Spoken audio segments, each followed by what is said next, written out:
అబ్రాడ్లో MBBS చేయాలనుకుంటున్నారా? ఏ దేశంలో ఎలాంటి కాలేజ్ని ఎంపిక చేసుకుంటున్నారు? ఎన్ఎంసీ నిబంధనలు ఏం చెప్తున్నాయి?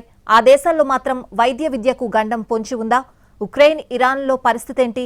విపత్తుల వేళ విదేశాల్లో మన వైద్య విద్యార్థులు ఎదుర్కొనే సమస్యలేంటి? ఎన్ఎంసీ కఠిన నిబంధనలతోనూ కుదేలవుతున్నారా? విదేశాల్లో ఎంబీబీఎస్ కు ఇక్కడకు తేడా ఏంటి? కోర్స్ కంప్లీట్ కు ఎన్నేళ్లు పడుతుంది? నీట్లో సీట్ రాలేదా? అబ్రాడ్లో ఎంబీబీఎస్ చేయాలనుకుంటున్నారా? ఎలాంటి కాలేజ్ ఎంచుకుంటున్నారు? ఆ కాలేజ్ ఎన్ఎంసీ రూల్స్ ప్రకారం ఉందా? నాణ్యమైన వైద్య విద్య అందుతోందా? విదేశాల్లో ఎంబీబీఎస్ పూర్తి చేసిన తర్వాత భారత్లో స్క్రీనింగ్ టెస్ట్లో ఎంతమంది పాస్ అవుతున్నారు? అసలు ఏ దేశాల్లో చదివితే ఆ సర్టిఫికేట్ కి విలువ ఉంటుంది? లక్షల్లో విద్యార్థులు, వేలల్లో సీట్లు. కొడితే ఎంబీబీఎస్ సీటు కొట్టాలి, లేదంటే విదేశాల్లోనైనా చదవాలి. ఇందుకోసం విద్యార్థులే కాదు, వారి తల్లిదండ్రులు ఎన్నో ప్రయత్నాలు చేస్తుంటారు. దేశంలో ఉన్న మెడికల్ కాలేజీల్లోనే సాధ్యమైనంత వరకు సీటు సాధించేలా కష్టపడతారు. వీలు కాకపోతే ఫారెన్లోనైనా ఎంబీబీఎస్ చెయ్యాలి. ఏ కాలేజీలో చదివితే బాగుంటుంది? ఏ యూనివర్సిటీ సర్టిఫికెట్కు మన దగ్గర వాల్యూ ఉంటుంది? దీనిపై ఎంత శోధన చేసినా, ఎంతమందిని తెలుసుకున్నా, ఎన్ని కౌన్సిలింగ్ సెంటర్లకు వెళ్లినా డౌట్లు అలానే మిగిలిపోతాయి. దీన్నే క్యాష్ చేసుకుంటున్నాయి కొన్ని సంస్థలు. విదేశాల్లో ఎంబీబీఎస్ చేయాలి అనుకునే విద్యార్థుల్ని మాయ మాటలతో నమ్మించి ఆ తర్వాత చేతులెత్తేస్తున్నాయి. ఎంబీబీఎస్ ఎన్నో వేల విద్యార్థుల డ్రీమ్. ఇండియాలో మెడికల్ కాలేజీల్లో సీటు రాకపోతే విదేశాల్లో మెడిసిన్ చెయ్యాలని చాలా మంది కలలు కంటూ ఉంటారు. విదేశాల్లో మెడిసిన్ చేయాలంటే అక్కడి పరిస్థితులు, ఎలాంటి విద్యా విధానం ఉంటుందో, ముఖ్యంగా భోజన సదుపాయాలు ఎలా ఉంటాయో అని అనేక అనుమానాలు ఉంటాయి. అబ్రాడ్లో ఉన్న మెడికల్ యూనివర్సిటీలకు ఇక్కడి విద్యార్థులకు మధ్యవర్తులుగా అనేక ఏజెన్సీలు పనిచేస్తున్నాయి.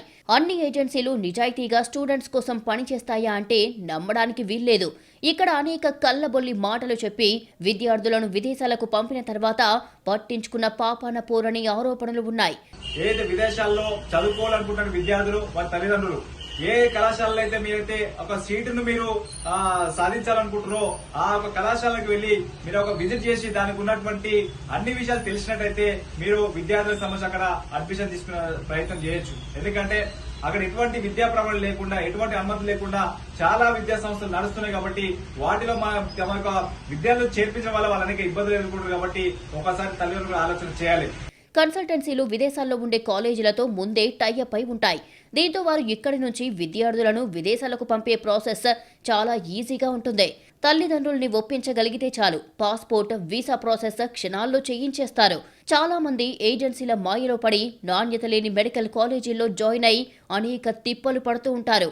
ఎక్కువగా యుద్ధాలు జరిగే దేశాలలో విద్యార్థులు ఉన్నత విద్య కోసం వెళితే అనేక ఇబ్బందులు ఎదుర్కొంటారు. గతంలో ఉక్రెయిన్, రష్యా యుద్ధంతో వేలాది మంది విద్యార్థులు నరకం చూశారు. వారం 10 రోజుల పాటు తిండి తిప్పలు లేకుండా బంకర్లలో తలదాచుకోవాల్సి వచ్చిందే. అసలు భారత్కి ప్రాణాలతో తిరిగి వస్తామా లేదా అనే భయాందోళనతో గడిపామని ఉక్రెయిన్లో చదువుకున్న విద్యార్థులు అప్పటి జ్ఞాపకాలను గుర్తు చేసుకున్నారు. కానీ యుద్ధం సమయంలో మన ప్రభుత్వం వారిని సురక్షితంగా స్వదేశానికి తీసుకువచ్చిన తర్వాత వేరే దేశంతో ఎంఓయూ చేసుకుని ఎంబీబీఎస్ విజయవంతంగా పూర్తి చేసుకున్నామని ఆనందం వ్యక్తం చేస్తున్నారు. అందుకు తమ ఏజెన్సీ కూడా ఎంతో తోడ్పడిందని చెబుతున్నారు. మేము ఉజ్బెకిస్తాన్ నుంచి చేసి వచ్చాం అండ్ మాకు ఆ లైసెన్స్ ఉంది. మేము అక్కడ డాక్టర్స్గా ప్రాక్టీస్ చేయొచ్చు మేము. సో అవన్నీ చేసిన తర్వాత we have come to our own home country ఇండియాలో చేయాలి అని. సో మాకు ఈ ఎఫ్ఎంజీ అనేది కూడా మాకు అన్నీ మేము ప్రిపేర్గా ఉన్నాం కాబట్టి మేము ఎఫ్ఎంజీ కూడా క్రాక్ చేసి మేము ఇక్కడే ప్రాక్టీస్ చేయడం కోసం చూస్తున్నాము. అండ్ వీ హోప్ గవర్నమెంట్ కూడా మాకు హెల్ప్ చేస్తుంది అని, లైక్ ఫర్దర్ ఏం స్ట్రగుల్స్ లేకుండా. ఎందుకంటే we have been struggling a lot. ఇప్పుడు దాకా అన్ని స్ట్రగుల్స్ ఫేస్ చేసి వచ్చాము. అండ్ మాకు ఎఫ్ఎంజీ కూడా ఒక ఫేస్ చేయాల్సిన ఒక థింగ్ అని అనుకుంటున్నాము. So we'll be like facing it and coming out with a flying colors. తాష్కెంత్ medical academy, నేను ఉజ్బెకిస్తాన్లో చదువుకున్నాను. అండ్ ఫైనాన్షియల్గా నేను కూడా ప్రాబ్లమ్స్ ఫేస్ చేశాను ఉజ్బెకిస్తాన్ వెళ్ళాక కూడా. అండ్ నేను జాయిన్ అయ్యి ఉజ్బెకిస్తాన్లో 2 యూనివర్సిటీస్ ఉన్నాయన్నమాట, బుఖారా ఇంకా తాష్కెంత్ మెడికల్. నేను చూస్ చేసుకుంది తాష్కెంత్, అది సిటీ అన్నమాట, బుఖారా విలేజ్లో ఉంది. సో అక్కడ మాకు వెళ్ళినప్పుడు కొంచెం ఇబ్బందిగా అనిపించింది. ఎందుకంటే ఎక్స్పెన్సెస్ లైక్ ఇక్కడ నుండి ఆల్రెడీ పేరెంట్స్ మనకి ఆల్రెడీ చాలా పే చేస్తున్నారు, యూనివర్సిటీ కానీ ఎక్స్పెన్సెస్ కానీ అక్కడ మేము ఉండడానికి కానీ మొత్తము. స్టార్టింగ్ స్టేజ్లో కొంచెం ఎక్స్పెన్సివ్ అనిపించింది. కానీ తర్వాత మాకు అక్కడికి వెళ్ళాక ఐటమ్స్ కానీ అక్కడ కొంచెం అడాప్ట్ చేసుకోవడానికి టైం పడింది. అయిన తర్వాత మాకు ఓకే అలవాటు అయిపోయింది, ఇంకా అడ్జస్ట్ చేసుకుంటూ ఉండాల్సి వచ్చింది అనమాట.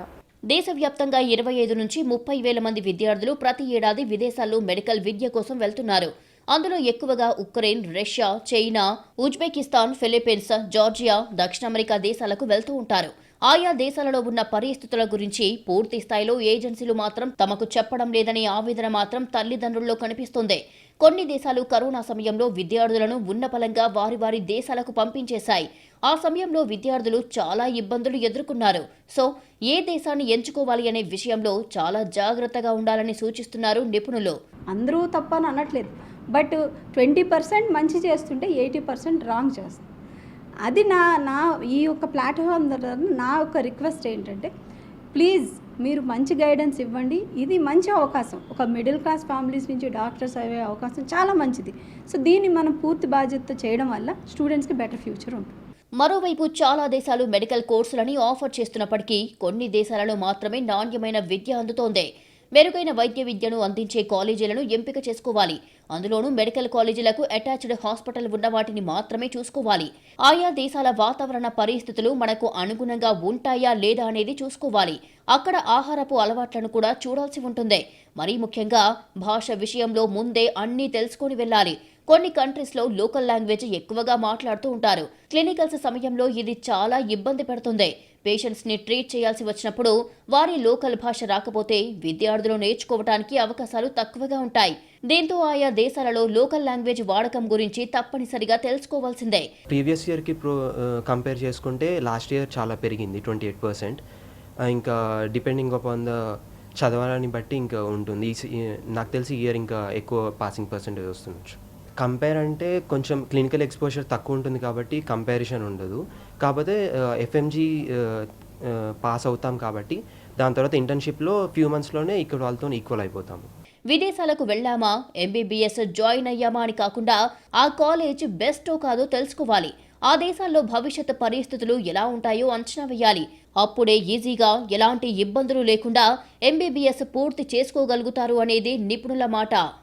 ఆ దేశాల్లో వైద్య విద్యకు గండం పొంచి ఉంది. ఉక్రెయిన్, ఇరానుల్లో ఉద్రిక్త పరిస్థితులు విద్యార్థుల్ని టెన్షన్ పెడుతున్నాయి. విపత్తుల వేళ విదేశాల్లో సమస్యలు ఎదుర్కొంటూ వేలాది మంది వెనక్కి వస్తున్నారు. ఎన్ఎంసీ కఠిన నిబంధనలతోనూ కుదేలవుతున్నారా? ఇంతకీ ఏటా విదేశాలకు ఎంతమంది వెళ్తున్నారు? వైద్య విద్యకు కంప్లీట్ చేయడానికి ఎన్నేళ్లు పడుతోంది? కంప్లీట్ అయ్యాక ఇక్కడికొచ్చి ఎంతమంది విద్యార్థులు ఎఫ్ఎంజీఈ పాస్ అవుతున్నారు? దేశవ్యాప్తంగా 1,09,000 మెడికల్ సీట్లు ఉన్నాయి. కానీ నీట్ ఎగ్జామ్ క్వాలిఫై అయ్యింది 12 లక్షల మంది. వీళ్ళంతా ఇక్కడ ఎంబీబీఎస్ కోర్సులో జాయిన్ అవ్వలేరు. కాబట్టి విదేశాల్లో ఎంబీబీఎస్ చేసేందుకు వెళ్తూ ఉంటారు. దీంతో విదేశీ మెడికల్ కాలేజీలకు పంపే ఏజెన్సీలు పుట్టగొడుగుల్లాగా పుట్టుకొచ్చాయి. ఆయా దేశాలలో చదివిన తర్వాత భారత్లో సర్టిఫికెట్ కి విలువ ఉంటుందా లేదా అనే విషయంలో గతంలో భరోసా ఉండేది కాదు. కానీ ఇప్పుడు మెడికల్ కమిషన్ తీసుకొచ్చిన సంస్కరణలలో తప్పనిసరిగా ఎన్ఎంసీ గైడ్ లైన్స్ ప్రకారం ఉన్న మెడికల్ కాలేజీలలో మాత్రమే చదివేందుకు అవకాశం ఉంది. ఎన్ఎంసీ అనుమతించని మెడికల్ కాలేజీలలో చదివేందుకు వీల్లేదు. సింపుల్ థింగ్ సార్, కన్సల్టెంట్ ఎవరైతే ఎంచుకుంటున్నారో వాడికి న్యాయమైన కన్సల్టెంట్ని ఎంచుకోవాలి. వాడికి అవగాహన, వాడికి సబ్జెక్ట్లో డెప్త్ ఉన్న వాళ్ళని ఎంచుకుంటే వాళ్ళైతే క్లారిటీ ఇవ్వగలరు. కొంతమంది ఏంటంటే అక్కడ వాళ్ళు ఏం చెప్తే అది ఇక్కడ చేస్తూ ఉంటారు. అలా చేయటం వల్ల విద్యార్థి కానీ విద్యార్థి తల్లిదండ్రులు కానీ వాళ్ళని నమ్మటం వలన వాళ్ళు మోసపోయే పరిస్థితులు ఎక్కువ ఉంటాయి. కాబట్టి కన్సల్టెంట్ని ఎంచుకోవటంలో మీరు మంచిగా చూసుకుని కన్సల్టెంట్ని ఎంచుకుని మీ కెరియర్ని ప్లాన్ చేసుకోండి. నిజానికి విదేశాలలో ఎంబీబీఎస్ పూర్తి చేయాలంటే లక్షల్లో ఖర్చు చేయాల్సిందే. తల్లిదండ్రులు ఆస్తులు అమ్ముకొని తల తాకట్టు పెట్టైనా లక్షల రూపాయలు కుమ్మరించి విదేశాలకు పంపుతున్నారు. అక్కడ సక్సెస్ అయినా కూడా స్వదేశానికి తిరిగి వచ్చిన తర్వాత వారు ఎఫ్ఎంజీ పరీక్ష రాయాల్సి ఉంటుంది. అందులో పాస్ అయితే ఎంబీబీఎస్ రిజిస్ట్రేషన్ చేసుకోవడానికి అవకాశం ఉంటుంది. కానీ ఎఫ్ఎంజీ క్వాలిఫైయింగ్ పర్సంటేజ్ 30% కూడా దాటడం లేదు. ప్రతి ఏడాది 10,000 మంది పరీక్ష రాస్తే అందులో కేవలం 3,000 మంది మాత్రమే పాస్ అవుతున్నారు. విదేశాల్లో విద్యా విధానానికి, భారత్లో విద్యా విధానానికి కొంత తేడా అయితే ఉంటుంది. కరిక్యులం అంతా ఒకే విధంగా ఉన్నప్పటికీ క్లినికల్స్ కీలక పాత్ర పోషిస్తాయి. మన దేశంలో ఎన్ఎంసీ రూల్స్ ప్రకారం ప్రతి మెడికల్ కాలేజీకి అటాచ్డ్ హాస్పిటల్ ఉండాల్సిందే. వందల సంఖ్యలో బెడ్ కెపాసిటీ ఉన్న హాస్పిటల్ మెడికల్ కాలేజీకి అటాచ్ అయి ఉంటాయి. క్లినికల్ ప్రాక్టీస్ మొత్తం ఆయా హాస్పిటల్స్ లోనే జరుగుతుంది. కానీ విదేశాల్లో చాలా వరకు మెడికల్ కాలేజ్ ఒక దగ్గర, హాస్పిటల్ మరో చోట ఉంటాయి. భాష సమస్య కూడా ఎక్కువగా ఉంటుంది. దీంతో కొంత ఇబ్బంది పడాల్సి వస్తుంది. ఇంగ్లీష్ స్పీకింగ్ కంట్రీస్ అయితే ఎలాంటి టెన్షన్ లేకుండా క్లినికల్ కంప్లీట్ చేసుకుని వస్తారు. అందుకే విద్యార్థులు కంట్రీ సెలక్షన్ చాలా జాగ్రత్తగా చేసుకోవాల్సిందే. ఎడ్యుకేషన్ ఇక్కడ ఎడ్యుకేషన్ మోరలెస్ అంటే ఈ వరల్డ్ వైడ్ మన మెడికల్ ఎడ్యుకేషన్ అనేది ఒకటే సేమ్ ఉంటుంది. సో అక్కడ మనకు ఫారిన్ కంట్రీస్లో మేబీ వాళ్ళ లాస్ ప్రకారం కొంచెం అంటే కొన్ని సబ్జెక్ట్స్లో కొంచెం డిఫరెన్సెస్ ఉంటాయి. కాకపోతే the education is same through out the world. So వాళ్ళు ఇక్కడికి వచ్చి FMG అనే ఎగ్జామ్, లైసెన్సింగ్ ఎగ్జామ్ క్లియర్ చేసి అంటే చేశారు అంటేనే ద ఇంటెన్షన్ ఈజ్ వాళ్ళు ఇక్కడికి వచ్చి ఇండియాలో సెటిల్ అయ్యి ఇండియాలో కంటిన్యూ చేయాలనేది వాళ్ళ intention. So FMG exam clear చేసిన తర్వాత whether they want to give the NEET PG exam to do their PG or లేదు నాకు FMG ఎగ్జామ్ సరిపోతుంది, FMG ఎగ్జామ్ క్లియర్ చేసిన తర్వాత నాకు డాక్టర్ అనే ట్యాగ్ వస్తుంది and then I will work in corporate hospital or ఈ primary health care centres work చేస్తానని it is completely up to the student అనమాట. మన దేశంలో నీట్లో మంచి ర్యాంక్ వస్తేనే సీటు, లేదంటే కోట్లు పెట్టి సీటు కొనాల్సిందే. ఇది అందరికీ సాధ్యమయ్యేది కాదు. అదే విదేశాల్లో మెడిసిన్ను లక్షల్లోనే పూర్తి చేయొచ్చు. అందుకే మిడిల్ క్లాస్ జనాల్లో ఫారెన్ మెడికల్ స్టడీ క్రేజ్గా మారుతోంది. దానికి కారణం చాలా మెడికల్ కాలేజీలు సుమారుగా 30 నుంచి 40 లక్షల్లో పూర్తి చేసే విధంగా ఉంటున్నాయి. అదే ఇక్కడ ప్రైవేట్ మెడికల్ కాలేజీలకు వెళ్లాలి అనుకుంటే కోటి రూపాయల పైమాటే. అందుకే విదేశాల్లో తక్కువ ఖర్చులో డాక్టర్ కావాలనే కోరికను తీర్చుకునేందుకు వెళ్తూ ఉంటారు. ఇందుకు మనం ఎంచుకునే కాలేజీ కీలక పాత్ర పోషిస్తుంది. నాణ్యమైన విద్య, అటాచ్డ్ హాస్పిటల్ ఉందా లేదా అనేది చూసుకోవాలని నిపుణులు సూచిస్తున్నారు. 100-150 మంది స్టూడెంట్స్ని ట్రైన్ చేసే కెపాసిటీ ఉన్న కాలేజీల్లో 1000 మందిని తీసుకుంటున్నారు. అలాంటి పరిస్థితులు కనిపిస్తున్నప్పుడు ఇండియన్ ఎంబసీస్ ఎందుకు దాని మీద దృష్టి పెడతలేదు? National medical commission rules and regulations పెట్టిన తర్వాత వాటిని ఇంప్లిమెంట్ అయ్యేటట్టుగా మరింత శ్రద్ధని వాళ్ళు పెట్టాలి అనేది నా యొక్క విన్నపం. అంతేకాకుండా ఏజెన్సీస్ ఇలా చేస్తున్నాయి, ఏజెన్సీస్ అలా చేస్తున్నాయి అనేది ప్రతి ఒక్కరు కూడా మాట అంటున్నప్పుడు, ఇది అందరికీ తెలుస్తున్నప్పుడు ఏజెన్సీస్ మీద ఎందుకు కమిషన్ వేయకూడదు?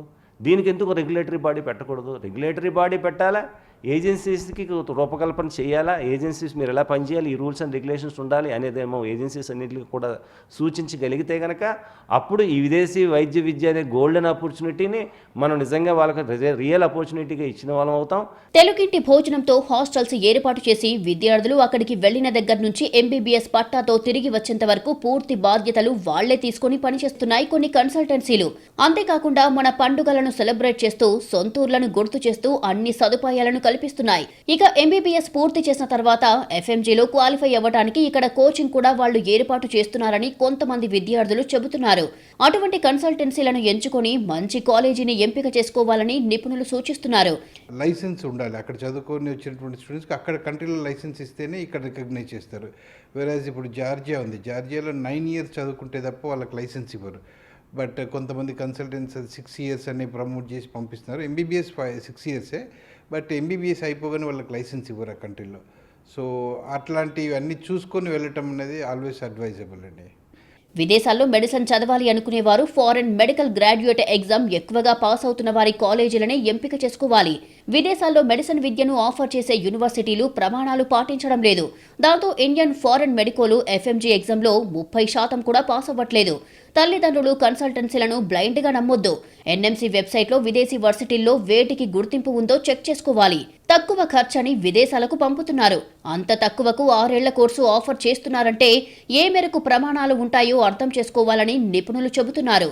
వ్యత్యాసం అంటే మనది ఎక్కువగా ప్రాక్టికల్స్గా అంటే క్లినికల్గా పేషెంట్స్కి బాగా హ్యాండ్స్ ఆన్ లెర్నింగ్ ఉంటుంది. అంటే పేషెంట్తో మాట్లాడతారు, హిస్టరీ అడుగుతారు, వాళ్ళని ఎగ్జామిన్ చేస్తారు, వాళ్ళ మీద చెయ్యేసి ఎగ్జామిన్ చేసే వాళ్ళతోటి మాట్లాడే వీలు ఇక్కడ ఉంటుంది. విదేశాల్లో నాకు తెలుసుండి పేషెంట్ని ముట్టుకోవడానికి కానీ మాట్లాడడానికి కూడా అవ్వదు. మోస్ట్ ఆఫ్ ఇట్ థియరీయే ఉంటుంది.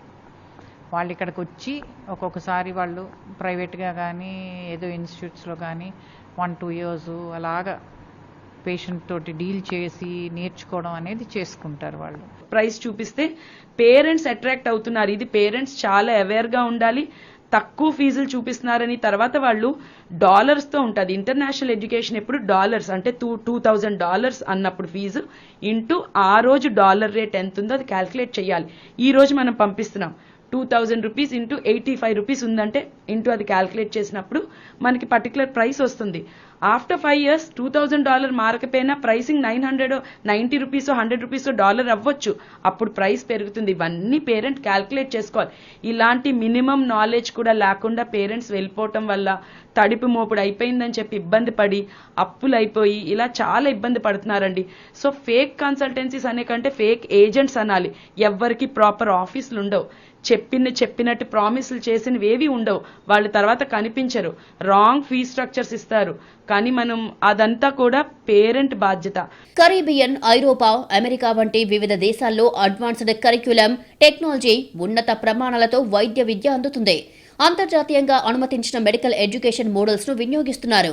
ప్రాక్టికల్ లెర్నింగ్, రీసెర్చ్ అవకాశాలు, క్లినికల్ శిక్షణ ఇలా మెరుగ్గా నేర్చుకునే ఛాన్స్ ఉంటుంది.